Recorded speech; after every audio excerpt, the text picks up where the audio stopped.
Who is this new poor girl? It all begins in a small school courtyard, with a girl who looked like she had nothing. Torn shoes, faded uniform, head always lowered. And next to her, a group of students who believed they were untouchable. They mocked her. They humiliated her. They built their confidence by breaking her spirit piece by piece. But here's the twist they never saw coming. The girl they called poor. The girl they laughed at was the heir to a fortune that quietly controlled half of the town's economy. Her name was Amara, not the loudest, not the brightest student on paper, definitely not the most fashionable. She walked with her shoulders tucked in, backpack missing a strap, hair tied in the same simple knot every single day. People didn't just ignore her, they actively erased her. Because in a world obsessed with appearances, Amara never bothered to compete. But here's what no one knew. Every morning before school, she stopped by the marketplace to help an elderly woman, Mama Eve, carry baskets of produce she sold for survival. And after school, while other students laughed with friends, Amara quietly disappeared into the dusty streets to help the same woman pack up what was left to everyone else. This made her look even poorer. To Amara, it was simply living her life. Kendra and Malik, they weren't evil, but they were hungry. Hungry for validation, for popularity, for laughter that gave them social oxygen. And Amara was the perfect target. Her silence made her easy to pick on. Her clothes made her easy to judge. Her humility made her easy to misunderstand. So it started small, a whisper behind her back, a giggle when she walked past. Then came the bigger things, mocking her shoes, snatching her notebook, taking photos of her eating alone and posting them with captions like, "When being broke becomes your personality." And Amara? She said nothing.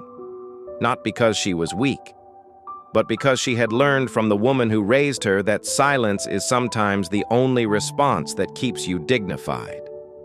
But silence can also be misinterpreted. And they misinterpreted it badly. Amara wasn't raised by her parents. She was raised by her grandmother, a woman the town referred to as the quiet lion. A woman who owned businesses without flaunting them. A woman who donated millions anonymously. A woman whose wealth built the school Amara was bullied in. Why? Because she didn't want Amara to grow up spoiled. She wanted her to understand life from the ground up, to see real people, real struggles, real humility. So Amara was taught to live simply, dress modestly, and help where help was needed. She wasn't pretending to be poor. She was living the values she was raised with, but the world around her was too focused on appearances to see anything deeper. On a hot Thursday afternoon, the sun was merciless. Students crowded around the schoolyard. Kendra pointed at Amara's basket, the one she carried for Mama Aoife. Inside were vegetables, wrapped bread, and fruits. Kendra sneered. Malik laughed, and the rest followed like poorly trained echo chambers. "Are you a student or a street vendor? Where's your stand? We want a discount." "Careful, boys. Poverty might be contagious." Someone pushed her shoulder. The basket fell. Food scattered across the dirt.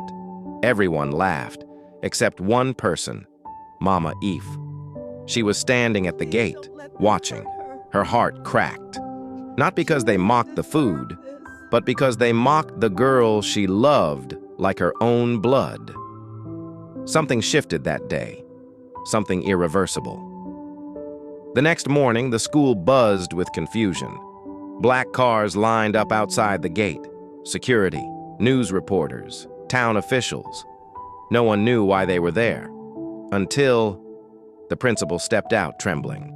Behind him, the person everyone least expected, Mama Aoife, wearing traditional attire, standing tall, no baskets, no struggle in her eyes, and beside her, a woman in a navy blue suit, Amara's grandmother, the quiet lion. The atmosphere froze. Students watched as Mama Ife and the grandmother walked to the stage. The principal cleared his throat. There is something this school needs to know, something long overdue. He turned to Amara. This young woman is the sole heir of the foundation that funds this school, your scholarships, your library, and several businesses across this town. Silence. Shame. Shock. You could hear hearts drop. But it wasn't over. Amara's grandmother stepped forward.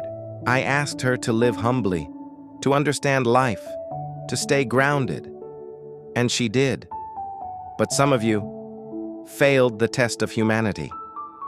Kendra and Malik lowered their head. Amara didn't cry. She didn't brag. She didn't insult anyone. She simply walked to the microphone, took a breath, and said, "Humility is not weakness. Kindness is not poverty. And the people you overlook may be the ones holding you up." It wasn't just a mic drop. It was the kind of truth that follows a person for life. Before we dive deeper, let us know in the comments where you're watching from. We'd love to hear from you. For weeks, rumors spread across the school corridors. Because after that incident, when the bullies discovered that Amara, the girl they mocked for wearing the same bag every day, was actually the heiress to a major empire, nothing felt normal anymore. But what nobody knew was that Amara had returned to school with a mission, and not even she understood how deep the corruption in her school truly ran. When Amara's true identity was exposed, the school flipped overnight. Students whispered her name with awe. Teachers treated her with a fear-laced respect, and the bullies, they scattered. But power doesn't erase memories, and Amara remembered everything. Rather than confront them, she stayed quiet, watching, listening, because something unexpected started happening. People who never spoke to her began asking for favors, pretending to be her friend, drawing close, too close. It wasn't admiration, it was hunger. This school always claimed to be a place of opportunity, but the deeper Amara looked, the more she noticed patterns. The most shocking part? Amara's family was unknowingly funding the corrupted system. Her father's company was the school's largest silent investor. While Amara was uncovering the truth, the bullies were plotting something of their own. Their humiliation after the reveal had turned into obsession. They wanted revenge. They dig into her past. And they found something dark, something Amara almost never spoke about. Her mother's mysterious death years ago. The bullies twist the story into lies. They whispered that Amara's wealth wasn't earned, that her family wasn't innocent, that perhaps the heiress wasn't a victim, but a villain. One quiet afternoon, in the old auditorium, the bullies cornered her. They said they just wanted to talk. But the moment the doors closed, Amara sensed danger. They attack her emotionally. Fake screenshots, twisted narratives, threats to expose lies. They wanted to break her, and for a moment, she did.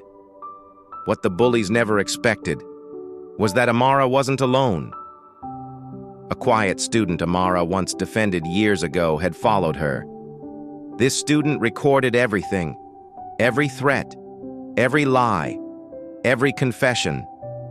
This student had also been secretly documenting corruption, missing files, teacher favoritism, donor influence, and now they had enough evidence to bring the entire system down. What happened next shook the entire school. Within hours, bullies are suspended, teachers are investigated. Within days, parents demand answers, media starts sniffing around. Within weeks, Amara's family forms a reform committee that rebuilds the school's entire structure. But even with all the power in her hands, Amara did not destroy the bullies, she saved them. She recommends counseling instead of expulsion. Because Amara understood something they didn't. Power isn't about crushing your enemies. It's about choosing who you become when you finally hold all the power you once wished for. Amara walked into that school invisible, mocked, underestimated. She walked out stronger than any of them imagined. Because the richest thing a person can ever have isn't money, it's courage. I want to ask you something. If you were in Amara's shoes, would you have forgiven the people who mocked you? Or would you have walked away for good? Let us know in the comments below. We genuinely love hearing your thoughts. Like, comment, and subscribe.